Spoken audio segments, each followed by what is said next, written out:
नमस्कार दोस्तों, अमृत कलश में आपका हार्दिक अभिनंदन है। दीपावली के इस पावन पर्व पे सभी दर्शक साथियों को दीपावली की ढेर सारी शुभकामनाएं। प्रकाश के इस पावन पर्व को हर भारतीय बड़े हर्षोल्लास से मनाने का काम करते हैं।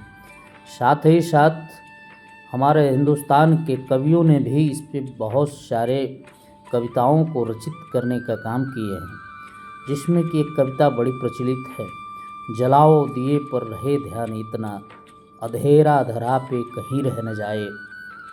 गोपाल दास नीरज की इन पंक्तियों के साथ आइए हम चर्चा करते हैं दीपावली की इस पावन पर्व को मनाने के कारण के पीछे रामायण से कहानी ली जाती है।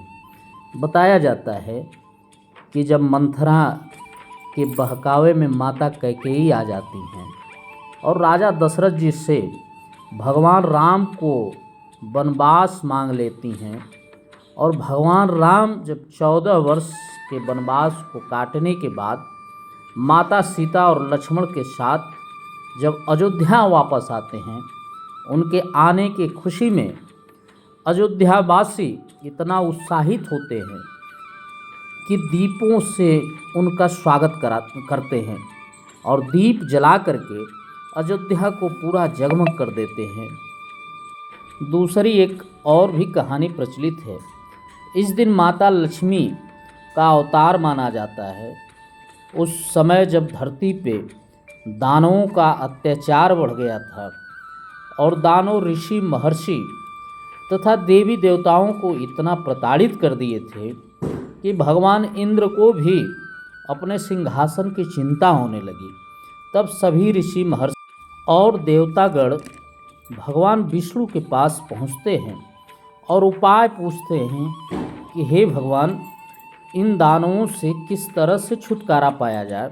तब भगवान विष्णु उन्हें उपाय देते हैं कि क्यों न क्षीर सागर का मंथन किया जाए।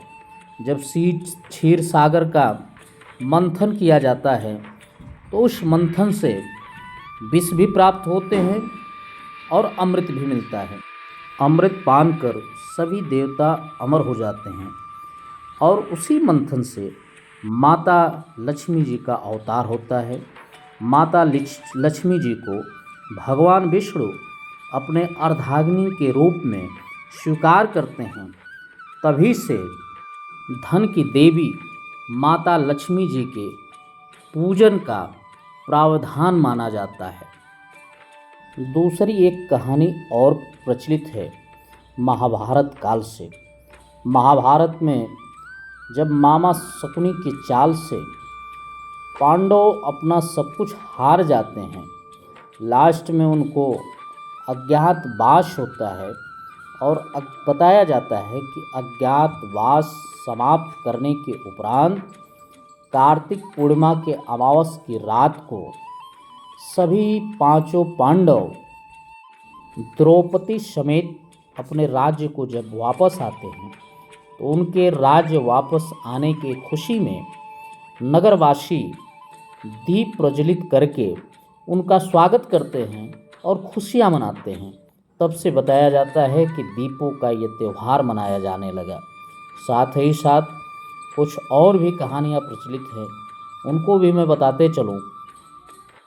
जब भगवान विष्णु जी का वराह के रूप में अवतार होता है, उनके स्पर्श से पृथ्वी के गर्भ से नरकासुर की उत्पत्ति होती है और नरकासुर के आतंक से चारों तरफ हाहाकार मच जाता है।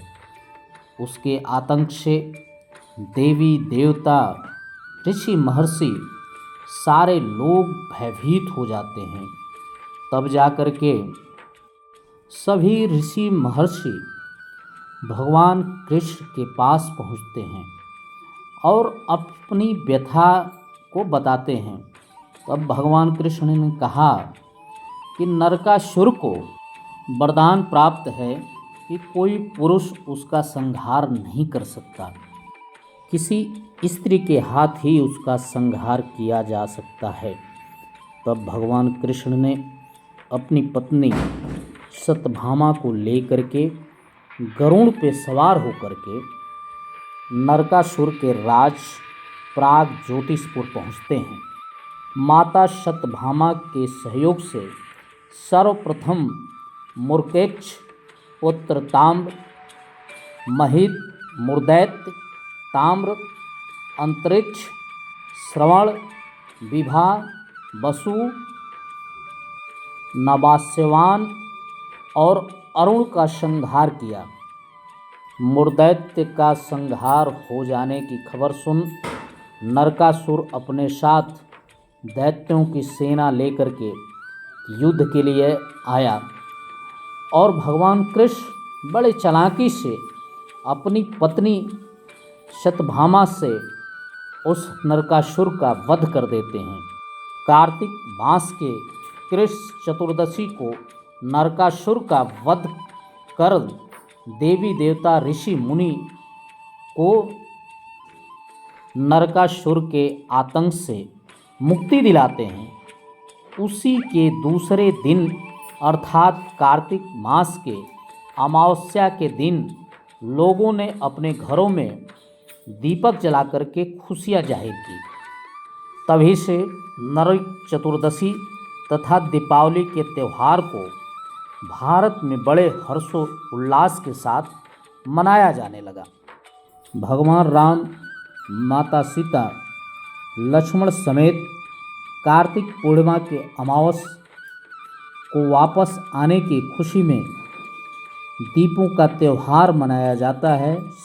वहीं कार्तिक पूर्णिमा के अमावस के रात में ही माता लक्ष्मी के समुद्र मंथन से अवतार, साथ ही साथ नरकासुर के वध और नरकासुर के वध के उपरांत नरक चतुर्दशी तथा दीपावली का ये पावन पर्व, ये दीपों का ये खूबसूरत त्यौहार बड़े हर्ष उल्लास के साथ भारत देश ही नहीं विदेशों में बसे भारतीय अपने घरों को सजा करके संवार कर बड़े हर्षोल्लास के साथ इस पावन प्रकाश के पर्व को मनाने का काम करते हैं। तो आइए हम भी प्रयास करें और वो गोपाल दास नीरज की पंक्तियों को मूर्त रूप दें कि अंधेरा धरा पे कहीं रह न जाए, जलाओ दिए पर रहे ध्यान इतना, अंधेरा धरा पे कहीं रह न जाए। इसी के साथ पुनः सभी दर्शक साथियों को दीपावली की ढेर सारी शुभकामनाओं के साथ उम्मीद करूंगा कि ये वीडियो आपको पसंद आई होगी। अगर वीडियो आपको पसंद आई हो तो लाइक करें, शेयर करें, चैनल को सब्सक्राइब करने की कृपा करें। मिलते हैं तो अगली वीडियो में आपके साथ।